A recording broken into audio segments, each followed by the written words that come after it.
This is George, a former Marine and hunter who adopts cats, rescues them, and also other animals.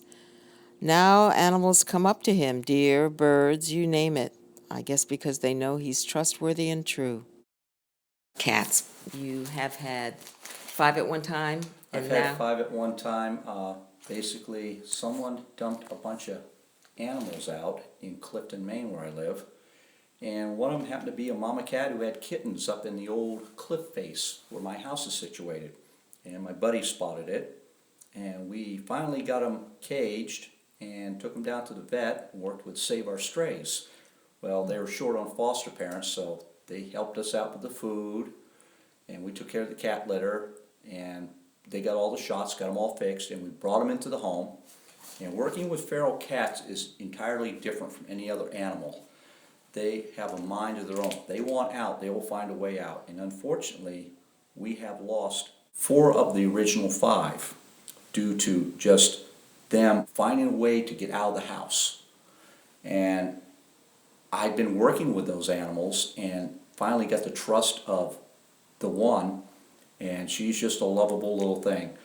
I also adopted another one here I do trauma scene cleanup for a company, and I brought a cat home that was destined to go to the pound, and they already had 330 cats there, and I basically got ticked off and said, no, cat's coming home with me, end of story. You're going to mistreat cat, you want to call the boss, get me fired, I don't care. Well, the woman who came to pick up the cat said, oh, thank God I did not want to do this. That's my little lap dog, basically. Then, of course, I brought a bunny into the house. We had a neighbor down the street who thought bunnies were to be domesticated rabbits at that, are supposed to be running around in the yard where the foxes and coyotes can get at them, and they were all over the neighborhood. And animal control came in and trapped out 27 separate rabbits. And I went down and brought this one home, and when I found her, she'd been living outdoors for a whole winter by herself and survived, living in an old manure pile of all things. When I brought her home, I thought she was going to die. And I had raised rabbits as a kid. I've had over 3,000 of them, and before I knew better. And this little thing is now the sassiest, chubbiest little thing, has a mind of her own, talks back, has toys. does she get along with your cat?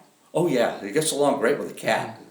They're buddies. What would you say to people who are hesitant to adopt even one more animal because they think their own animal won't like the other animal or be afraid of the other animal or it'll cause too much disturbance in the house? There is a way to introduce animals to each other. Generally, like when I brought the cat home, I put her in her own little pen and left her there for 4 or 5 days so the other cats could get used to her and the bunny. And then I let her out, and she looked around at that point, and a little standoffish. With rabbits, it's a whole different ballgame because rabbits are very sociable animals. You just don't buy a rabbit and bring it home to the kids and say, play with it, and after Easter, ignore it. Rabbits die from mental illness, believe it or not. Most people don't realize that. I believe it. They have to be interacted with almost daily. They have to have somebody to play with, to pal up with. They don't do good by themselves. I got friends who adopted horses. My next door neighbors have adopted dogs. Half our crew is, well, I'd say all the crew here that has pets. I got one guy right now with his girlfriend. They have 5 cats between the 2 of them. And they're all rescues.